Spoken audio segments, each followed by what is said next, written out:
விஜய் வந்து ஸ்கிரிப்ட் வச்சுதான் பேசுறாரு, தனியா பேச தெரியாதுன்னு சொல்றாங்க. தனியா எல்லாம் பேசுறதுமா, அவர் டைலாக் பேசி பேசி 30 வருஷமா டைலாக் பார்த்து பேப்பரை பார்த்து நடிச்சு இன்னும் நடிப்புல இருந்து அவர் வெளியில வரலாமா, நடிப்புல இருந்து அவர் வெளியில வரட்டும், மக்களை போய் பார்க்கட்டும். இன்னைக்கு 1000 கோடி கணக்கு கட்டுறாருல, அவர் நினைச்சிருந்தா இன்னைக்கு எவ்வளவு கேன்சர் பேஷண்ட் இருக்கிறாங்க, எத்தனை ஏழை பிள்ளைங்க இருக்கு, ஒரு 100 கோடி ரூபாய் அவரால் ஒரு 50 பிள்ளைங்க 100 பிள்ளைங்களை தத்து எடுத்து ஒரு கேன்சர் பேஷண்ட்டுக்கு உதவி செஞ்சிருக்கலாம். நான் அந்த தமிழ்நாட்டை பொறுத்த வரைக்கும் எவ்வளவு நீர்நிலைகள் எப்படி இருக்கு, அவர் கட்சிக்கு வந்து அது நல்லது செய்யணுமா. இத்தனை ஆண்டுகள் ரசிகர் இருக்கிறாங்க, 10 வருஷத்துக்கு முன்னாடி செஞ்சிருக்கலாமே.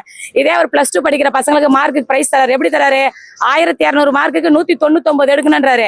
195 எடுத்தா கூட அவங்களுக்கு பணம் கிடையாது, படிக்கிற பசங்களுக்கு கிடையாதா? அதுக்கு மேல 1200க்கு 1200, 600க்கு 600, 500க்கு 500 எடுத்தா தான் கொடுக்குறாரு.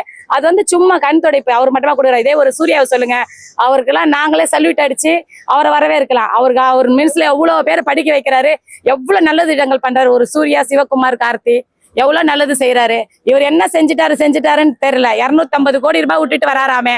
250 கோடி ரூபாய் விட்டுட்டு அரசியல்ல வந்து எதுக்கு வராரு? இதுக்கு மேல அவர் பணம் சம்பாரிச்சு வச்சுக்கிட்ட பணத்தை பாதுகாக்கிறதுக்காக வராரு. அவள் அவர் பணத்தை இவங்க எல்லாம் சும்மா இந்த ஸ்டூடெண்ட் இவங்க இதெல்லாம் ஓட்டு வந்து கூட்டம் வந்து ஓட்டாவது.